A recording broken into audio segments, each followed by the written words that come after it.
এই প্রো টিপসগুলো কিন্তু আপনারা যদি মানতে পারেন তাহলে ইনস্ট্যান্ট আর্নিং শুরু করতে পারবেন আজ থেকে। যারা আপনারা এই ভিডিওটি দেখছেন তাদের মাঝখানে যদি কেউ স্টুডেন্ট লাইফে আর্নিং শুরু করে থাকেন বা ছাত্র জীবনে আর্নিং শুরু করে থাকেন, তাহলে আমি আপনাদেরকে বলবো যে আপনি কোন উপায়ে আর্নিং শুরু করেছেন এবং কোন মেথডটি অবলম্বন করেছেন যাতে আপনারা আর্নিংয়ের ভিতর গিয়েছেন, অবশ্যই কমেন্ট করে জানিয়ে দেবেন যাতে অন্যরাও এর থেকে বেনিফিটেড হয়।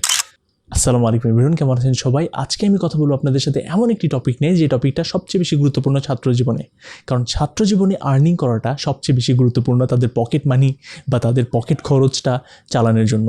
আজকে আমি কথা বলবো এমন 5টি উপায়, যে 5টি উপায় আপনি ইচ্ছা করলেই আর্নিং শুরু করতে পারবেন। এই ভিডিওটি শেষ পর্যন্ত দেখবেন যাতে আপনারা শেষে গিয়ে 2টা প্রো টিপস পাইতে পারেন, যেটা হচ্ছে যে একদম প্রুভেন। আমরা এই টিপসগুলো অবলম্বন করেছি এবং আমরাও অবশ্যই এতে সাকসেস হয়েছি। আপনারাও যদি স্টুডেন্ট হয়ে থাকেন এবং আপনাদের যদি ইচ্ছা থাকে যে স্টুডেন্ট লাইফে আপনারা আর্নিং করবেন, তাহলে কিন্তু এই 2টি টিপস খুব বেশি গুরুত্বপূর্ণ আপনাদের জন্য।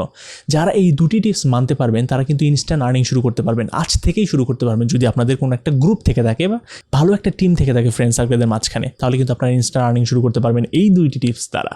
সো আজকে আমি কথা বলবো আপনাদের সাথে 5টি উপায়, যে 5টি উপায়ে আপনি সহজেই ইনকাম শুরু করতে পারবেন ছাত্র জীবনে। অনেকে ভাবে যে এটা বাকওয়াস, কোন উপায়গুলো রয়েছে যে ছাত্র জীবনে আর্নিং শুরু করবেন। ছাত্র জীবনে তো কেউ চাকরি দেবেই না, চাকরি না দিলেও আপনি ছাত্র জীবনে এমন কিছু কাজ করতে পারবেন যে কাজগুলোর দ্বারা কিন্তু সহজেই ইনকাম শুরু করতে পারবেন। আজকে এমন 5টি উপায় নিয়ে কথা বলবো যে 5টি কাজ বা 5টি উপায় আপনাকে ছাত্র জীবন থেকে ইনকাম শুরু করতে সাহায্য করবে। সো আমাদের প্রথম যে উপায় সেটি হচ্ছে রাইটিং। ইয়েস, আমরা কিন্তু ছাত্র জীবনে খেয়াল করে দেখেন যারা ইন্টারে উঠেছেন বা ইন্টার পার করেছেন তারা কিন্তু দেখবেন যে খুব বেশি লেখালেখির মাঝখানতে যায়, কারণ আমাদের অ্যাসাইনমেন্ট করতে হয়, আমাদের লেখালেখি অনেক করতে হয়, আমাদের এত মোটা মোটা বই যে আমাদের লিখে শেষ করা যায় না। সো খেয়াল করে দেখবেন এর মাঝখানে কিছু স্টুডেন্ট রয়েছে যারা ইংলিশে খুব ভালো এবং বাংলাতে খুব ভালো লেখেন। মূলত হচ্ছে লেখালেখি তো সবাই করেন, কিন্তু শব্দ চয়নের যে বিষয়টা, পারফেক্ট শব্দ চয়ন, সেটি কিন্তু অনেক স্টুডেন্টদের মাঝখানে দেখা যায় যে খুব ভালো করে থাকেন। তো তাদের জন্য রাইটিং একটা বড় অপরচুনিটি। বাংলাদেশের বাজারে কিন্তু এখন বাংলা কন্টেন্টের ডিমান্ড অনেক বাড়ছে, ইংলিশ কন্টেন্টের ডিমান্ড তো আগে থেকে ছিলই। একাডেমিক সেকশনে কিন্তু আপনারা লেখালেখি করতে পারেন, যেরকম হচ্ছে যে বিভিন্ন মার্কেট প্লেসে বা বিভিন্ন ক্লায়েন্ট কিন্তু লেখালেখি দেয় অ্যাসাইনমেন্টের জন্য। বিভিন্ন ইউনিভার্সিটির স্টুডেন্টরা কিন্তু অ্যাসাইনমেন্ট করে নেয় মার্কেট প্লেসগুলোতে। আপনারা আপওয়ার্ক এবং ফাইবারের নাম শুনে থাকেন, তাহলে কিন্তু অবশ্যই বুঝবেন যে সেই মার্কেট প্লেসগুলোতে কাজ দেওয়া হয় একাডেমিক লেখালেখির জন্য। এটা হইতে পারে অ্যাসাইনমেন্ট, এটা হইতে পারে এসএস লেখা, এটা হইতে পারে রিসার্চ পেপার লেখা, থিসিস লেখা। সো আপনারা যদি এইগুলোর ফরম্যাটিং সম্পর্কে জ্ঞান থেকে থাকে এবং কীভাবে এগুলো লিখতে হয় তাহলে যদি জেনে থাকেন, তাহলে কিন্তু আপনাদের ওই লেখালেখিটা বা লেখালেখির যেই স্কিলটা সেটা কিন্তু কাজে দেবে আপনাদের আর্নিং সোর্সের ক্ষেত্রে। সো লেখালেখি আপনাদের ক্ষেত্রে সবচেয়ে বেশি গুরুত্বপূর্ণ হতে পারে যদি আপনারা ইন্টারেস্টেড হয়ে থাকেন এই সেকশনে বা আপনাদের প্যাশন থেকে থাকে এই সেকশনে। তাহলে আমাদের দ্বিতীয় যে গুরুত্বপূর্ণ উপায় রয়েছে আর্নিং শুরু করার ছাত্র জীবনে, সেটি হচ্ছে যে এডিটিং। খেয়াল করে দেখেন আমরা যখন অনার্সে উঠে থাকি, অনার্সে ওঠার পর কিন্তু আমাদের পাওয়ার পয়েন্ট দ্বারা এডিট করতে হয়, আমাদের ভিডিও এডিট করতে হয় প্রেজেন্টেশনের জন্য। সো আমাদের কিন্তু এডিটিংয়ের হাত মোটামুটি ভালো।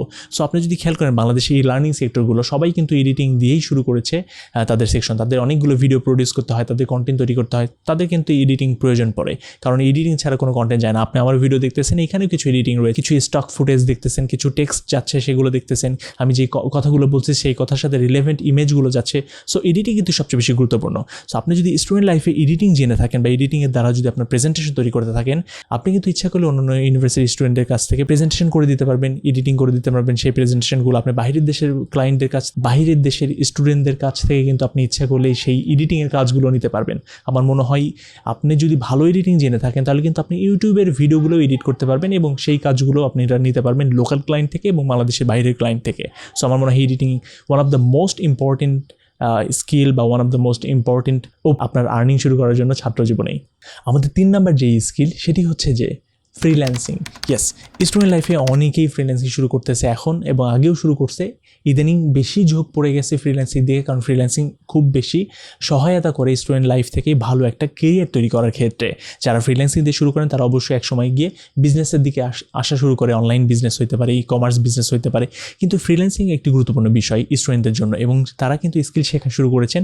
এবং আমার মনে হয় কিছু স্কিল রয়েছে ফ্রিল্যান্সিংয়ের মাঝখানে, যে স্কিলগুলো যদি আপনি শিখতে পারেন তাহলে ছাত্র জীবন থেকে খুব সহজেই ইনকাম শুরু করতে পারবেন। তার ভিতরে আমি খুব সহজেই বলে দিচ্ছি 3টা স্কিলের কথা। প্রথম স্কিল হচ্ছে যে আপনার রাইটিং। আমি আবারও বলতেছি সেই বিষয়টা, প্রথম উপায়টা যেটা ছিল আমাদের সেটা রাইটিং, দ্বিতীয় স্কিলটি হচ্ছে আপনার লিড জেনারেশন, তৃতীয় স্কিলটি হচ্ছে আপনার ভিডিও এডিটিং। এই তিনটি স্কিল খুব বেশি গুরুত্বপূর্ণ। আপনারা যদি এই তিনটি স্কিল ছাত্র জীবনে যেহেতু আপনাদের অনেকখানি শেখা থাকে, যদি আপনারা একটু পলিশ করে নেন তাহলে কিন্তু আপনারা সহজেই ফ্রিল্যান্সিং জগতেও কাজ করতে পারবেন এই তিনটি স্কিলের দ্বারা।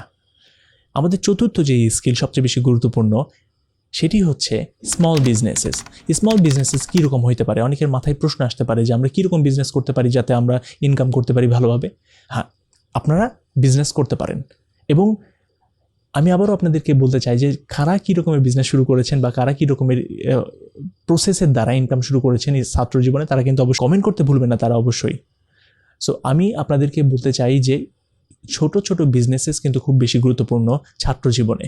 হইতে পারে এইটা আপনার হচ্ছে যে বুক সেল করা, হইতে পারে এইটা আপনার টি শার্ট প্রিন্ট করে বিক্রি করা, হইতে পারে আপনাদের একটা গ্রুপ আছে, সেই গ্রুপে আপনারা টি শার্ট বিক্রি করে আপনারা সেল করতেছেন কোনো একটা অকেশনে বা কোনো প্রোগ্রামে। আপনারা হইতেই পারে কিন্তু আপনারা এইভাবে বিজনেসটা করতে পারেন। এরকম নানা রকমের ছোটো ছোটো বিজনেস আপনারা শুরু করতে পারেন, এবং কোন ধরনের বিজনেস আপনারা করবেন এটা আপনাদের উপর ডিপেন্ড করবে, এবং আপনারাই খুঁজে বের করেন যে আপনাদের পারিপার্শ্বিক সিচুয়েশনে কোন বিজনেসটা সবচেয়ে বেশি ভালো হবে, যেটা আপনারা মুনাফা রাখতে পারবেন এবং ভালো রকমের ইনকাম করতে পারবেন। সো আশা করি এই ছোটো ছোটো বিজনেসগুলো কিন্তু আপনাদের ক্ষেত্রে খুব বেশি হেল্প করবে। এর মাঝখানে ছোট্ট একটা বিজনেসের কথা যদি বলে দিই, সেটা হচ্ছে যে ফটোগ্রাফি। ইয়েস, ক্যাম্পাস ফটোগ্রাফি, এটা কিন্তু খুব বেশি গুরুত্বপূর্ণ সবার জন্য। যদি আপনারা চানতে এটা শুরু করতে পারেন এবং এখান থেকে বেশ ভালো একটা ইনকাম জেনারেট করতে পারেন। আমাদের লাস্ট এবং ফাইনাল যে উপায়টি রয়েছে সেটি হচ্ছে ইভেন্ট ম্যানেজমেন্ট। এখানে একটা রিয়েল স্টোরি যদি আমরা বলে থাকি যে আমরা যখন স্টুডেন্ট লাইফে ছিলাম তখন কিন্তু আমরা ইভেন্ট ম্যানেজমেন্টে কাজ করেছি। দেখবেন যে ঢাকায় অনেক রকমের অনুষ্ঠান হয়ে থাকে, বা বাংলাদেশের বিভিন্ন কোনায় অনুষ্ঠান হয়ে থাকে। হতে পারে জন্মদিনের অনুষ্ঠান, হইতে পারে বিবাহবার্ষিকীর অনুষ্ঠান, হইতে পারে বিয়ের অনুষ্ঠান। আপনারা কিন্তু সব ধরনের প্রজেক্টই নিতে পারেন যদি আপনারা চান। এইখানে আপনাদের একটু যদি আপনারা অঙ্ক কষে নেন যে কোন কাজে কিভাবে কাকে লাগানো দরকার, এটা যদি একটা টিম করে আপনারা কাজ করতে পারেন, আশা করা যায় আপনারা কিন্তু এই কাজটি খুব সহজেই করতে পারবেন। আশা করা যায় আপনারা এই ইভেন্ট ম্যানেজমেন্টের কাজটি ম্যানেজ করতে পারবেন পারফেক্টলি, এবং স্টুডেন্ট লাইফ থেকে ইনকাম শুরু করতে পারবেন এই উপায়ের দ্বারা। সো এবার আসা যাক যে প্রো টিপস নিয়ে কথা বলতেছিলাম, সেই প্রো টিপস নিয়ে। এই প্রো টিপসগুলো কিন্তু আপনারা যদি মানতে পারেন তাহলে ইনস্ট্যান্ট আর্নিং শুরু করতে পারবেন আজ থেকে না হলেও কাল থেকে তো ঠিকই শুরু করতে পারবেন। ধরেন কথা আপনার ফ্রেন্ড সার্কেল আছে, আপনার বড় একটা ফ্রেন্ড সার্কেল আছে, বা আপনার গ্রুপ স্টাডি করেন যেই সার্কেলটা নিয়ে, সেই সার্কেল নিয়ে কিন্তু আপনারা স্টার্ট করতে পারবেন আর্নিংটা। সো আমাদের প্রথম যেই উপায় সেটি হচ্ছে যে টিউশন আর কোচিং সেন্টার। ইয়েস, আপনারা স্টার্ট করতে পারবেন টিউশন অথবা কোচিং সেন্টার বাল্কভাবে। এরকম না যে আপনি পার্সোনালি গিয়ে টিউশন করাচ্ছেন, এইটা না, এটা তো সবাই করতেছে এখন। খেয়াল করে দেখবেন যে টিউশনের ক্ষেত্রেও কিন্তু সিন্ডিকেট তৈরি হয়ে গিয়েছে, টিউশন মিডিয়া তৈরি হয়ে গিয়েছে। সো এইগুলোর কথা বলতেছি না। আপনারা ইচ্ছা করলে কিন্তু কোচিং সেন্টার খুলতে পারেন। কোচিং সেন্টার খুলে সবাই মিলে যারা যে সাবজেক্টে এক্সপার্ট সেই সাবজেক্টগুলো পড়াচ্ছেন, যারা যে বিষয়ে এক্সপার্ট সেই বিষয়গুলো পড়াচ্ছেন, এবং আপনারা স্টুডেন্ট কালেক্ট করা শুরু করেছেন। আপনারা কিন্তু স্টুডেন্ট অনায়াসে পেয়ে যাবেন যদি আপনারা চান। তাহলে আপনারা বিভিন্নভাবে লিঙ্ক আপ করে বা বিভিন্নভাবে স্টুডেন্ট কালেক্ট করতে পারেন, সেটা আপনাদের পার্সোনাল মেথড হবে। কিন্তু টিউশনের পরিবর্তে কোচিং সেন্টার খোলাটা সবচেয়ে বেশি মনে হয় গুরুত্বপূর্ণ একটা মেথড, যেই মেথডে আপনারা স্টুডেন্ট লাইফ থেকে ভালো একটা আর্নিং শুরু করতে পারবেন এবং স্টেবল একটা আর্নিং করতে পারবেন আমার মনে হয়, এবং ফিউচারেও এটাকে বড় করা সম্ভব। এটা আমাদের ছিল প্রথম প্রো টিপস। এবং দ্বিতীয় প্রো টিপস সেটি হচ্ছে যে selling suggestion or live course. এই দুইটা খেয়াল করে দেখেন, আপনি যদি একটা গ্রুপ থাকে, আপনাদের কোনো একটা কলেজ গ্রুপ আছে বা কোনো একটা গ্রুপ রয়েছে, সেইখানে জুনিয়র্সরা রয়েছে আপনাদের স্টুডেন্টের। আপনাদের জুনিয়র্সদের ক্ষেত্রে কিন্তু আপনার নতুনরা তারা কিন্তু এসেই সব কিছু বুঝতে পারে না, সব কিছু এলোমেলো হয়ে যায়। সেক্ষেত্রে কিন্তু আপনার ইচ্ছা করলে সাজেশন তৈরি করতে পারেন, এবং সাজেশন কম টাকাতে সেল করলেন তাদের হেল্প করার জন্য, কিন্তু সেখান থেকেও কিন্তু একটা ভালো মানি জেনারেট করতে পারেন। এরকম না যে শুধু আপনি আপনার ইউনিভার্সিটির জন্য সাজেশন সেল করতেছেন, তা না, আপনি ইচ্ছা করলে অন্যান্য ইউনিভার্সিটির জন্য সাজেশন সেল করতে পারেন। সো এমন ফ্রেন্ড সার্কেল তৈরি করেন যে ফ্রেন্ড সার্কেলটা আপনাকে খুব বেশি হেল্প করবে এই সাজেশনগুলো তৈরি করার ক্ষেত্রে। So suggestion selling is one of the most important part for your life if you are going to start instant earning. So আমার মনে হয় যদি আপনাদের গ্রুপ থেকে থাকে ভালো, আমি ফেসবুক গ্রুপের কথা বলছি, আমি কিন্তু মানে ফিজিক্যাল গ্রুপের কথা বলতেছি না। ফিজিক্যাল ফ্রেন্ড সার্কেল তো প্রয়োজন, এর সাথে ফেসবুক গ্রুপ যদি থেকে থাকে বা ফেসবুক গ্রুপ ক্রিয়েট করা শুরু করেন, আপনাদের জুনিয়রদেরকে অ্যাড করা শুরু করেন, এবং সেইখানে সাজেশন সেলিংটা খুব বেশি গুরুত্বপূর্ণ। এরপরে হতে পারে যে লাইভ কোর্স বা লাইভ ক্লাসেস। আপনি যদি ইচ্ছা করেন যে এক্সামের আগে আপনারা ইচ্ছা করলে কিন্তু লাইভ ক্লাসেস শুরু করতে পারেন, এবং লাইভ ক্লাসেসগুলো আপনারা কিছু প্রিমিয়াম রাখলেন, কিছু ফ্রি রাখলেন, এবং প্রিমিয়ামগুলোতে স্বল্প দামে প্রিমিয়াম রাখলেন, যাতে আপনারা সহজেই তাদের সেই বিষয়গুলো পড়াই উপকার করতে পারেন এবং আপনাদেরও কিছু ইনকাম শুরু হয়ে যায়। সো আমার মনে হয় এই 2টা প্রো টিপস আপনাদের খুব বেশি হেল্প করবে আপনাদের লাইফে। এবং এই 2টা প্রো টিপস শোনার পরে আপনাদের মাথা থেকে যদি কোনো আইডিয়াস বের হয়, অবশ্যই কমেন্ট করে জানিয়ে দেবেন, যাতে আমি বুঝতে পারি যে আপনারাও ভিডিওটি ভালোভাবে দেখছেন এবং আইডিয়াসগুলো লাগাচ্ছেন ঠিকঠাক। আশা করা যায় এই 5টি উপায় আপনাদের ক্ষেত্রে খুব বেশি গুরুত্বপূর্ণ, এবং এই উপায়গুলো যদি আপনারা কাজে লাগাইতে পারেন তাহলে স্টুডেন্ট লাইফ থেকে আপনারা ইনকাম শুরু করতে পারবেন। এবং খুব বেশি গুরুত্বপূর্ণ আপনাদের জন্য এই 5টি উপায় যদি আপনারা ইনকাম শুরু করতে চান। আর অবশ্যই আপনাদের কাছে আরও অন্যান্য উপায় থাকতে পারে, সেই উপায়গুলো আমি জানতে চাই, অবশ্যই কমেন্ট করে আপনারা জানিয়ে দেবেন।